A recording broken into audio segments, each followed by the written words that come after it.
What are 3 secrets to market crashes? I'm Tim Diesel, I'm a commercial real estate consultant, and I want to give you 3 secrets of market crashes. And this hopefully will be helpful to you. All right, secret number 1 is don't try to time the market.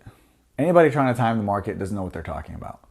Anytime you think, oh, it's going to happen here, this is going to crash, that's going to pop, you're wasting your time and your mental capacity. Because even if everything was to crash today, the bottom is not going to be for maybe a couple of years. It takes time. This isn't a stock market. It doesn't just instantly nosedive. It takes a little bit of time because you just can't unload real estate that fast. Even if you're a bank, even if whatever, even if there's a fire sale, people have to get the money together. They've got to obtain other loans. So don't try to time the market. That's probably not the best thing to do. Number 2 is prices always go up. Doesn't matter how far down they come, they always go up. And you can go back to, I don't know, the 70s, the 80s, whatever. Anytime there's been a crash, it'll go up. If you sit tight, it'll go up no matter what it is.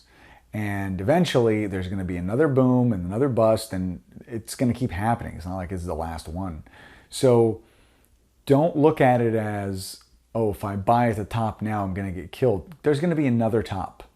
The reason why everybody got wiped out last time is because if you're underwater, well, the bank is not going to just take your house from you or your property or whatever. If you're making your payments, you just ride out the storm, you're going to be just fine. That's why there's a lot of people now, a lot of investors, many of them, they've had their properties for 15, 20 years. They've gone through that cycle and they're going to go through a couple more.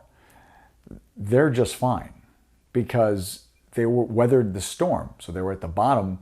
They know it'll come back up, and it's always going to come back up. It's not going to come up instantly. It's not going to happen overnight.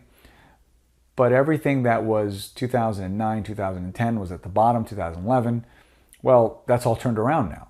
So depending on where you're buying, now I'm not saying this is all over the country exactly where you are. I'm just saying the majority of the property. So the majority of the property, the majority of the investments, they always turn back around. You just have to hang on to it.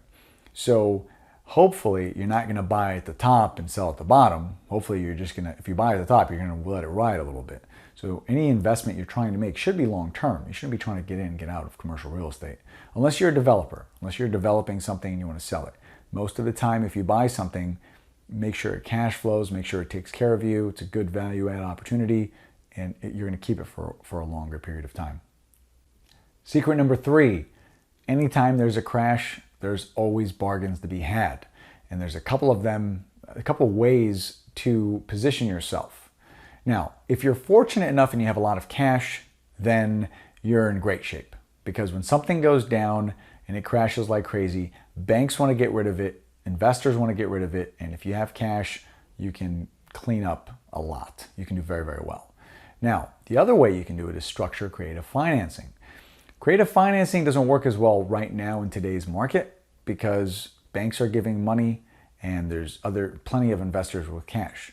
Now, if we go back to 2010, 2011, banks weren't lending the way they are now. You had to get creative. And a lot of investors, a lot of sellers took those opportunities because there's nothing else around. So keep your eyes on that. There will be more deals. So don't look at it as all a bad thing. Because even if property A has gone down, well, just buy property B, buy another one. Don't look at selling what's, sinking. If you have to restructure a couple of tenants, then that's something totally different. But anytime there's a market crash, you're going to look for those things. You're going to keep your eyes on not timing the market, right? You want to see what's going on there. And then you just want to kind of know in the back of your mind, you're going to get deals. How are you going to deal with those deals? Because the longer you keep a property, the better off you're going to be. So it's not all a bad thing. Hopefully that was very helpful for you. Let me know if you have any questions.